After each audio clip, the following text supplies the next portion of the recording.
tout le monde peut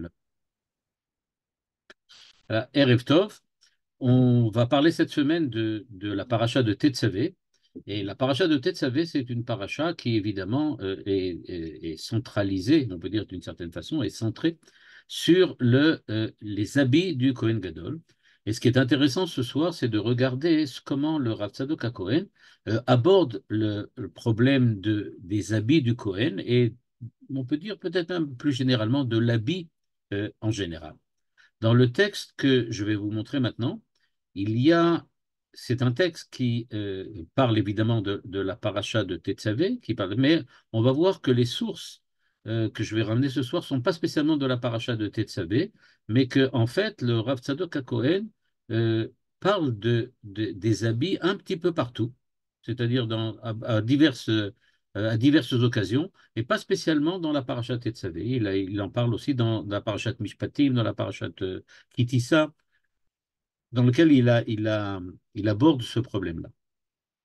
Voilà, dans le texte qui est là devant vous, il nous dit la chose suivante. Je vais commencer directement le texte.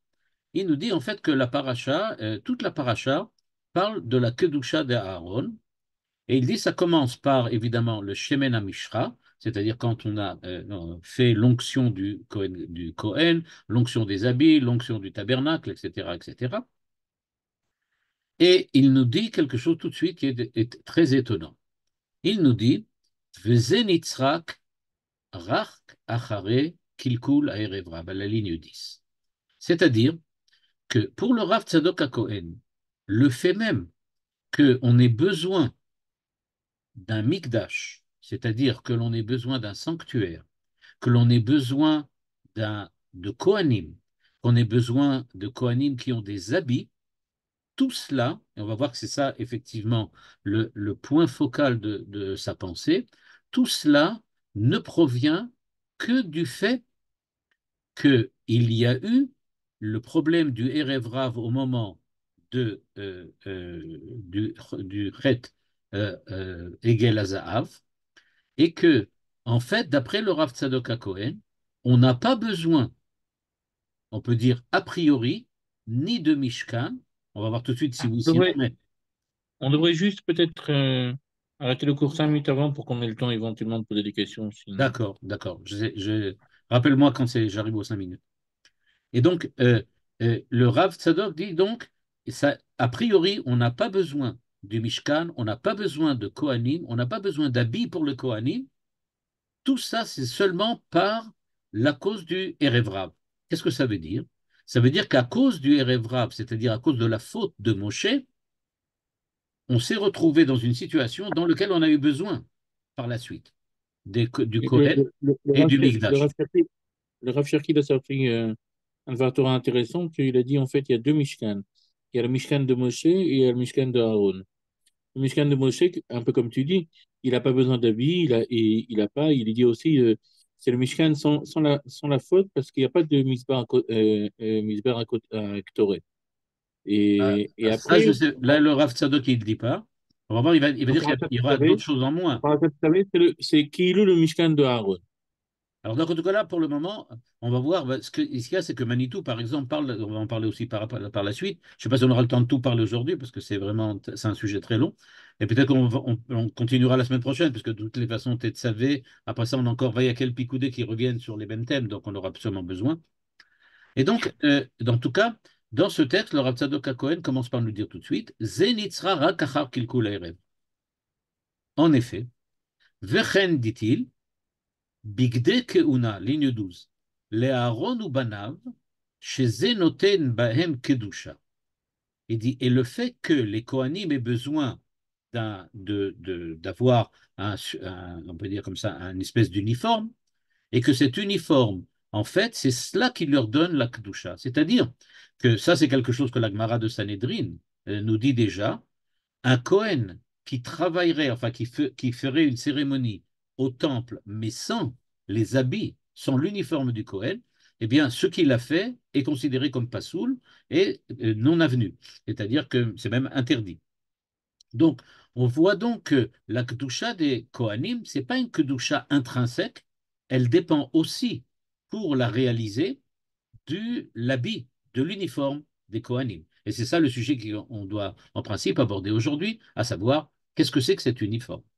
Donc déjà, la première chose qu'on a appris, premièrement, le Mikdash, les Kohanim, avec tout ce qui comporte et toutes les lois du Mikdash, sont a posteriori. Deuxièmement, il ne faut pas oublier la Gemara qui nous dit que les uniformes des Kohanim, c'est ça qui leur apporte la Gdusha au moment où ils sont dans le temple.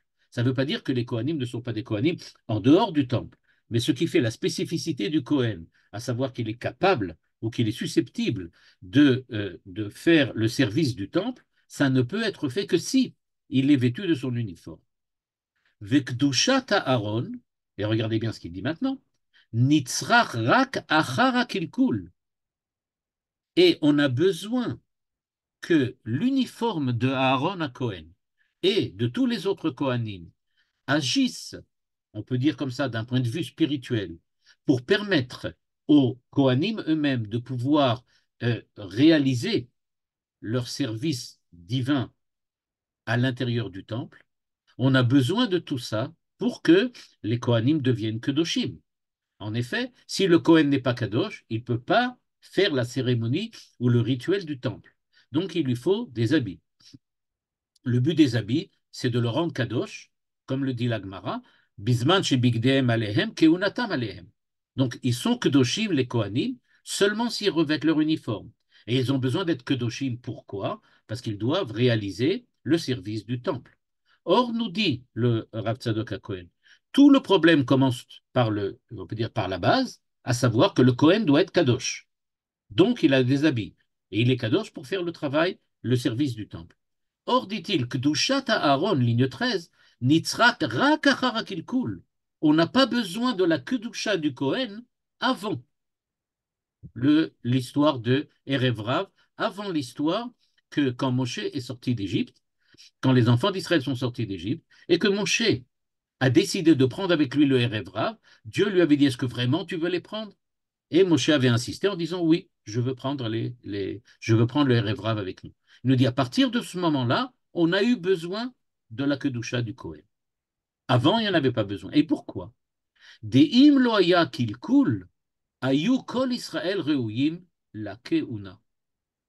C'est-à-dire, d'après le Rav Tzadok HaKohen, en fait, tous les enfants d'Israël, en tant que tels, sont déjà des Kohanim, dans le sens qu'ils ont la Kedusha suffisante pour pouvoir accomplir le service du temple. Ils sont donc des Kohanim par nature, mais ils ont perdu, d'une certaine façon, on ne sait pas comment, pourquoi, on va le voir par la suite, mais ils ont perdu cette Keuna au moment où Moshe a accepté de prendre avec lui le Erev Rav, et à ce moment-là, on a eu besoin que les Kohanim deviennent Kadosh, donc ils revêtent un uniforme, que l'on construise un Mishkan, et que les Kohanim, avec leur uniforme, réalisent et accomplissent le service des Kohanim, des prêtres, dans le Mishkan, dans le sanctuaire. Donc, a priori, c'est ça le Aleph-Bet du Rav Tzadok HaKohen, on n'a pas besoin a priori ni de Mishkan, ni de Kohen, ni d'habits, ni rien du tout. Et pour bien montrer que, et effectivement, c'est de ça dont on parle, il nous dit, regardez bien, on sait, d'après la Mishnah de Masechet Avot, qu'il y a trois des éléments qui se trouvent à l'intérieur du Mishkan, donc du tabernacle, qui avaient une couronne autour d'eux. Il y avait le Mizbeach HaZahav, il y avait le Aaron, et il y avait la table des pains, la table de présentation. Eh bien, nous dit le Rav Tzadok HaKohen, il y en a trois qui avaient une couronne. À quoi ça correspond?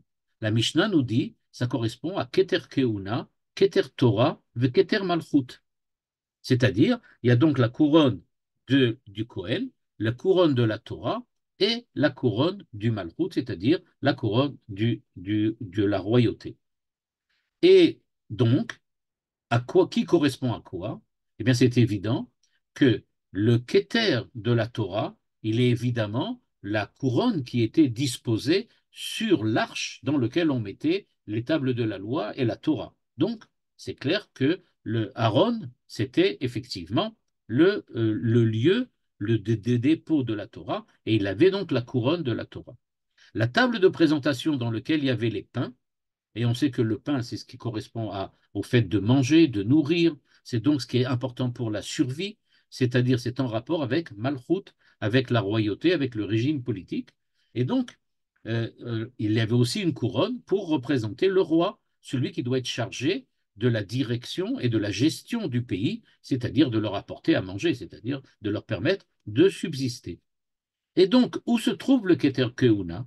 Eh bien, nous dit le Rav Tzadok HaKohen, Vechen Keter Keuna, ligne 14, chez Zacha Aaron, Venetalo, le fait qu'on ait donné à Aaron la couronne de la Keuna, qui ne lui revenait pas au départ, comme le Rav Tzadok nous a dit, il ne lui revenait pas. Pourquoi?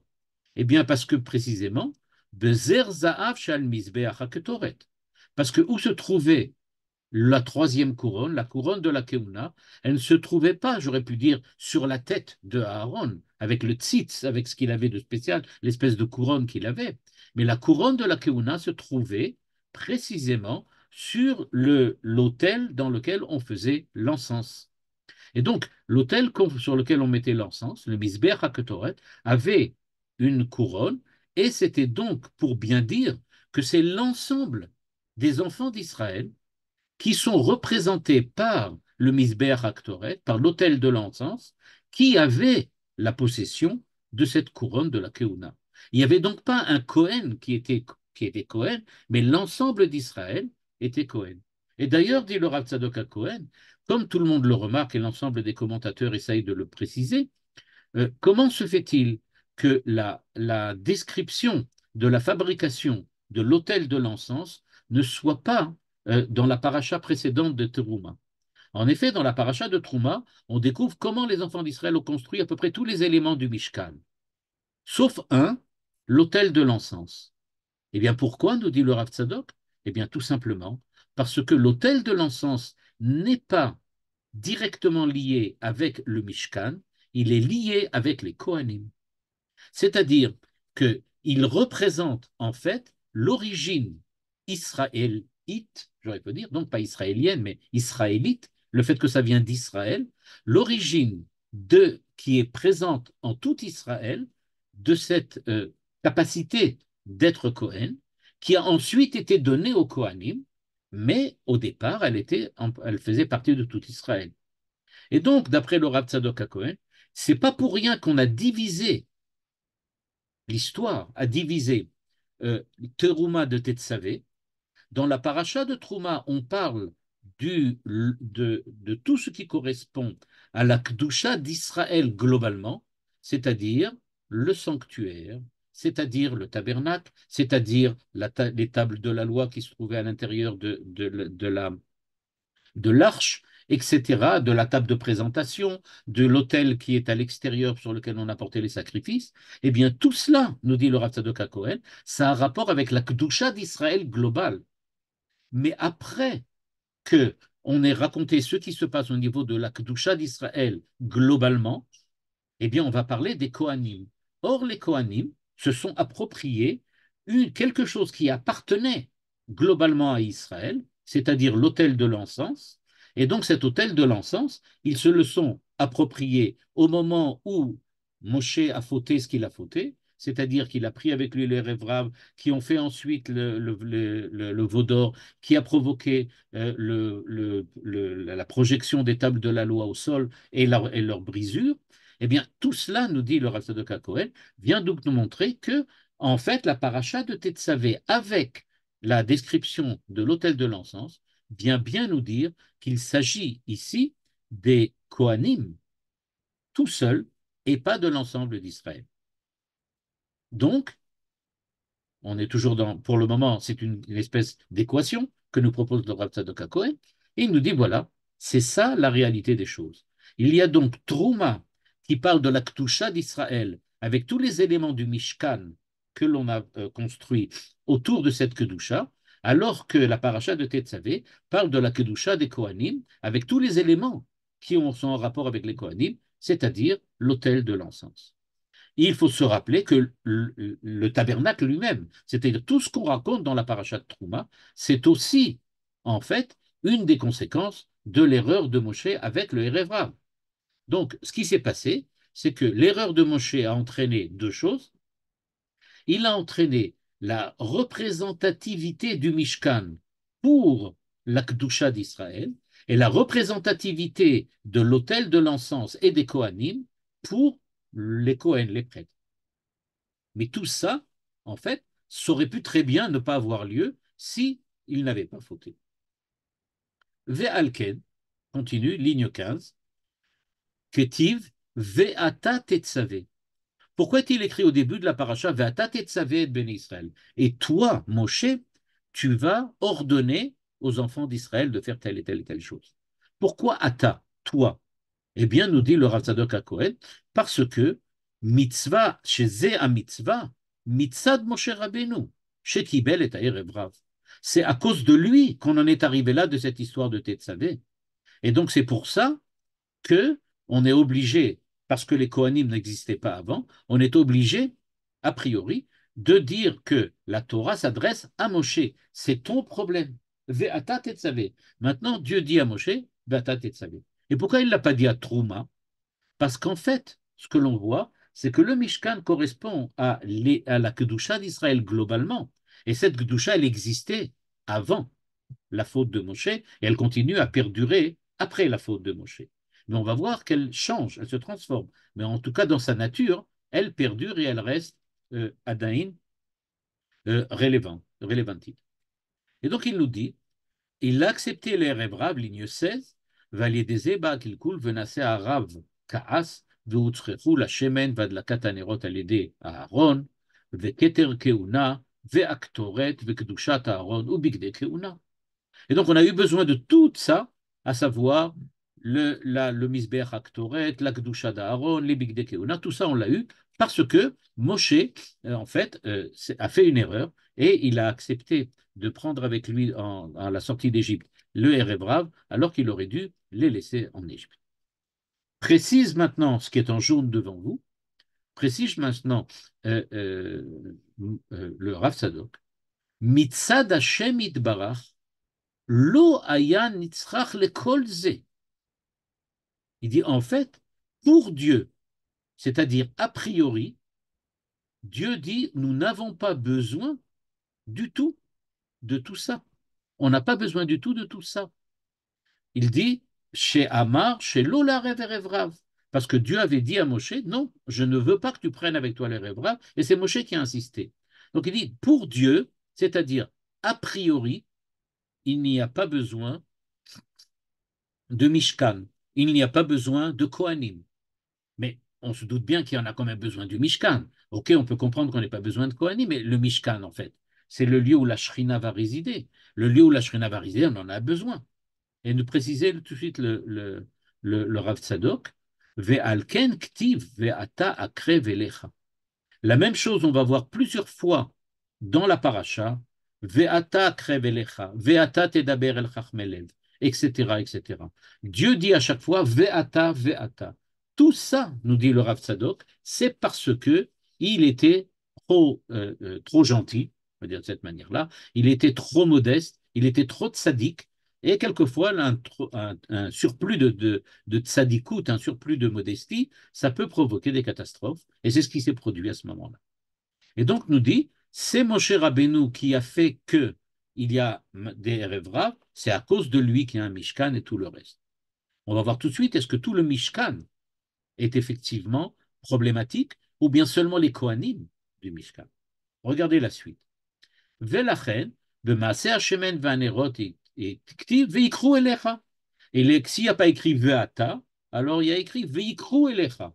Si ce n'est pas toi qui dois faire parce que tu es le responsable, il y a écrit non, ils vont t'apporter à toi pour les mêmes raisons. Sheze nitzrach gak elecha, aval mitzad Hashem itbarach, lo aya nitzrach, et regardez bien ce qu'il dit maintenant, le or Torah shebe'alpe sheba letaken arav kas. Il nous dit comment, en fait, les Kohanim, en fait, sont venus résoudre le problème de l'erreur de Moshe. Moshe a introduit à l'intérieur du peuple le Erev Rav. En introduisant le Erev Rav, ça a provoqué une catastrophe. Et maintenant, d'un certain point de vue, on n'est pas capable de vivre selon la Torah comme on le pouvait le faire avant que Moshe fasse son erreur. Et du fait que on n'était pas capable de vivre, on n'est plus capable, pardon, de vivre comme il le fallait avant, eh bien maintenant on a besoin de la Torah chez Béalpé, c'est-à-dire le Kohen, on le sait par la Gemara Sanhedrin, que les Kohanim étaient chargés précisément d'enseigner aux enfants d'Israël la halacha, d'enseigner la Torah, c'est-à-dire la Torah chez Béalpé. Et donc, nous dit-il, s'il n'y avait pas eu l'erreur de Moshe, on n'aurait pas non plus eu besoin de la Torah chez Béalpé. Pourquoi? Eh bien, tout simplement, parce que, comme il nous l'a précisé plus haut, eh bien, tous les enfants d'Israël auraient été des Kohanim. Tous les enfants d'Israël auraient été capables par eux-mêmes, par leur propre raisonnement, par leur propre réflexion et méditation, ils auraient pu directement, à partir de la Torah chez Birtav, comprendre individuellement et personnellement, chacun pour lui, comment la Torah demande à chacun d'entre nous de réagir face à telle ou telle situation.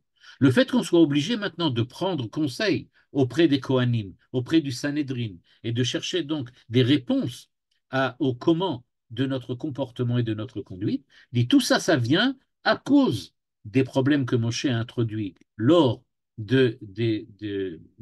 peut dire comme ça, de son erreur d'introduire le Erev Rav, et c'est pour ça qu'on a besoin de tout ça. Et il continue, Veyesh lomar, de l'ouléa qu'il coule, c'est-à-dire, s'il n'y avait pas eu cette erreur, Af she'ayana ase amishkan, כמו שנאמר, ויקחו לי תרומה, אבל לא היה נצרך שמן המשחה לקדשו. C'est-à-dire, nous dit-il, la question que je posais tout à l'heure, y aurait-il eu un Mishkan ou pas? A priori, on n'a pas besoin de Mishkan. Il répond non. On aurait eu besoin d'un Mishkan. La preuve, c'est qu'il est écrit Veyikru li teruma. La paracha de la semaine dernière nous dit que Dieu a demandé personnellement, li pour moi, qu'il y ait un Mishkan. Ça veut donc dire que le Mishkan, c'est pas un problème de Moshe, c'est quelque chose que Dieu a préconisé dès le départ. Et donc, le fait que que Dieu ait déjà prévu à l'avance qu'il faut un Mishkan, fait que le Mishkan, effectivement, est éternel. Et donc, l'erreur de Moshe ou pas l'erreur de Moshe, ça ne change rien. On aurait eu besoin d'un Mishkan. Mais on n'aurait pas eu besoin de Kohanim et on n'aurait pas non plus eu besoin de toute la avoda des Kohanim. Tout ça, ça aurait été fait, semble-t-il, d'une façon peut-être différente, par les enfants d'Israël directement, sans avoir besoin de passer par le biais des Kohanim. Deuxième chose qui a complètement changé aussi, nous dit le Rav Tzadok, Veyikro teruma, c'est-à-dire, il faut que vous construisez le Mishkan. Mais on n'aurait pas eu besoin de l'huile de l'onction, c'est-à-dire on n'aurait pas eu besoin de oindre le tabernacle, de oindre tous les habits et les Kohanim, parce que tout le monde aurait déjà été Kadosh dès le départ. On n'a pas besoin de sanctifier les Kohanim. C'est-à-dire, en gros, nous dit le Rav Tzadok, les Kohanim ne sont pas devenus Kedoshim tout de suite. Il a fallu d'abord passer tout un processus et une cérémonie, la cérémonie de l'onction. Il dit cette cérémonie n'aurait certainement pas eu lieu si les enfants d'Israël étaient déjà tous Kadosh, parce que leur nature aurait été déjà d'être Kadosh. Ou que Moshe Neymar, שלא היה נצרך לקדש אהרון ובניו ובגדיהם, כיוון שאז לא היה כלל קדושת אהרון, לכן כתיב ותקח לך, שזה גרם עוונותינו שקיבל הערב. ענוותנותו, שקיבל את הערב. Et donc, nous dit-il, c'est pour ça que on a besoin de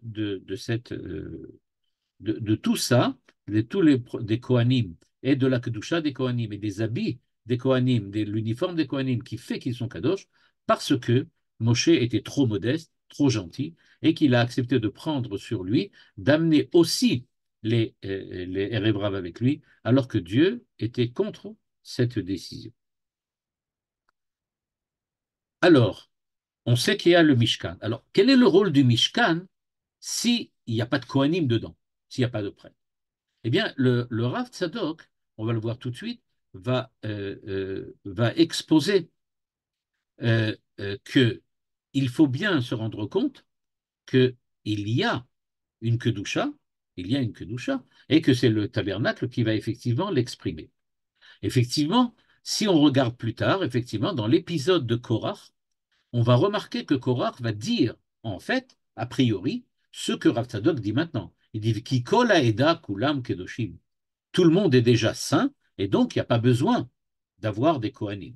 En fait, il y a l'erreur de Korach, c'est que après ce qui s'est passé avec Moshe et le Erev Rav, non, on n'est pas tous saints. Il y a seulement les Kohanim qui le sont. Et il nous dit le Rav Tzadok, cette fois-ci au sujet de Purim, dont on parle là-bas de Bigdei Malchut. Eh bien, il dit la chose suivante. Berosh, c'est Mordechai, Shenasarosh, l'école à Bessamim, etc. C'est connu que Mordechai c'est un Mordoror, c'est considéré comme une partie de la Ketoret. On dit que c'est Mordechai, son nom vient de Mordoror, c'est-à-dire quelque chose qui a rapport à la Ketoret. Donc on va se rappeler, la Ketoret, ah oui, c'est précisément là où il y a les Kohanim, c'est-à-dire l'autel de l'encens, c'est précisément ce qui représente les Kohanim. Et il nous dit, Deikar shemen hamishcha utzrach limshoch hamishkan kelav ubigdei keuna, v'ze nitzrach kachar kilkul, comme on l'a vu tout à l'heure. Shemikodem achet, c'est là ce qu'il faut lire maintenant. Ayu kol Israël mishkan la shrina. Nous étions tous mishkan la shrina. Ça semble bien souligner qu'a priori, il y aurait eu un mishkan. Il le dit ici. Af shaya naase mishkan. Il le dit à la ligne 22, ici. Af shaya naase mishkan.